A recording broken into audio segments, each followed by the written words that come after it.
Hi everyone, my name is Donnelle. I'm a first semester senior from the Jersey Shore. I'm majoring in history and minoring in art history. So at Mason, there's a lot of opportunities to do really fun and exciting things, and fortunately I have had a lot of opportunities to do so, but I think the thing I'm most proud of is being a research assistant in our Roy Rosenzweig Center for History and New Media. It's a really exciting opportunity that I have to work with one of my favorite professors, Dr. Kelly, and I get to explore and research the history of the Appalachian Trail with him, which is completely out of my wheelhouse because one, it's dealing with mountains and trees, and I grew up at the beach, and two, it's just more modern history and I'm used to being in the medieval realm, but it's very exciting. I'm pushed to be a better historian. I contribute to something that's really impactful and really meaningful, and it's just a lot of fun. So when I came to Mason, I didn't actually think that research was going to be for me. I figured that's something that STEM majors do. I'm studying history and government. Research really isn't for me. But then I took honors 110 and realized that I was completely wrong in thinking that. And I absolutely fell in love with the research process at the college level. I loved contributing to the discipline as an undergrad, working with Mason faculty because they just help make the process a lot easier and make it fun and exciting and are just really supportive. And so after that class, I knew I wanted to continue doing research as an undergrad. So I started looking into OSCAR. OSCAR is our Office of Undergraduate Research, and so they give funding out to undergrads to pursue their own research project. So it's really exciting, and I decided that that was a project that I was going to do. And after I completed that project, I moved on to an honors in history thesis, which is a 2-semester long research project for my senior thesis, basically. And while the two projects were completely different, they both pushed me to be better historians, and the faculty members that I worked with have been so helpful and really have just been really amazing because things can be pretty difficult, especially when you're working with really complex material, as I have been. And so I've just been really fortunate to continue to do the things that I'm really interested in and be supported by not only my professors and faculty, but also by Mason in general through the OSCAR office. So it's just really nice to have that support when you're looking to do things that you're really interested in. So for my OSCAR project, I looked at how Pope John Paul II helped undermine communism in the Polish state after his 1979 visit. So that project was really fun, completely out of my wheelhouse, but it was just a lot of fun to be working with Dr. Kelly, who is an amazing historian, and I love working with him and one of my favorite professors. And in that actual project, I looked a lot into online archives because I was fortunate enough to have a lot of my material be online rather than needing to fly out to Poland or even Rome to look at their archives.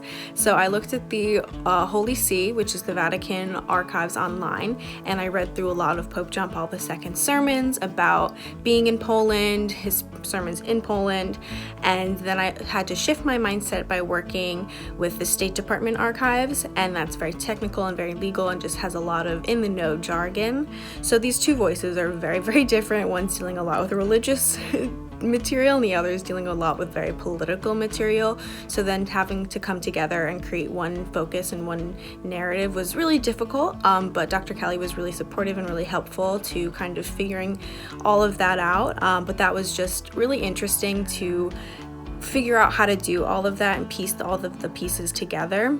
And I was really fortunate to then present that material at the Oscars fall celebration, where I got to tell everyone about all of my cool findings. And then right after that project, I jumped into my senior thesis, the honors in history. So for that project, I'm completely shifting my mindset by looking into the 3rd and 4th century. I'm looking at the coinage of Roman emperors Diocletian and Constantine.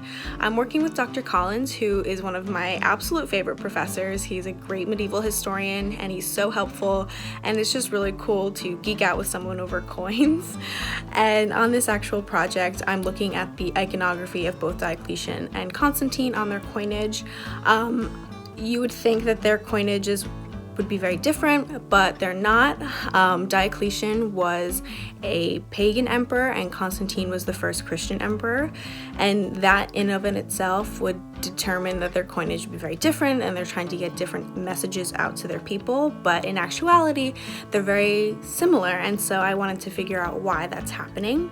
And to make this project even more exciting, I get to work with Dumbarton Oaks, which is a research library in Georgetown, and they've given me the greatest privilege of being able to work with their coins, which many of them have been unpublished. So they get to aid in my studies of looking at this really cool and interesting thing. I'm right in the middle of it, so I don't really have an argument yet, but I still have a semester to kind of finalize all of that. But it's been a remarkable experience, and I feel like a better student and a better historian and just a more engaged person of society, which is cool.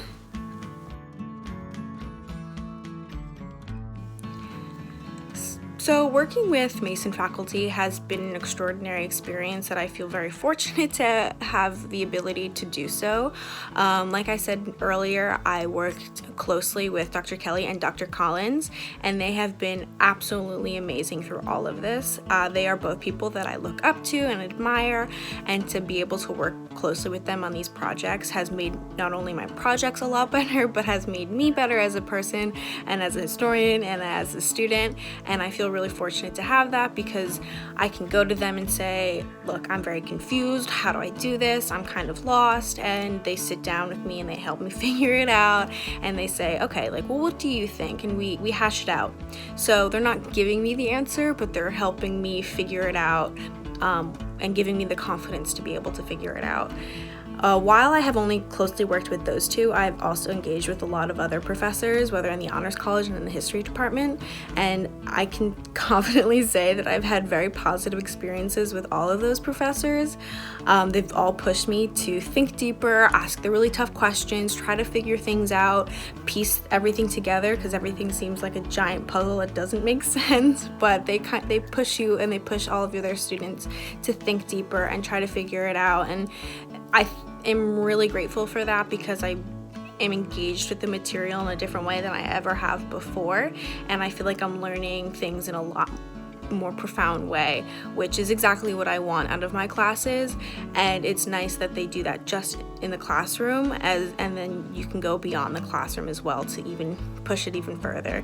So it's just a really great experience, and I love the Mason faculty, I love the History Department, I love the Honors College, and I feel really fortunate to have been able to work with such amazing professors that are brilliant and so supportive, and truly have made my Mason experience that much better.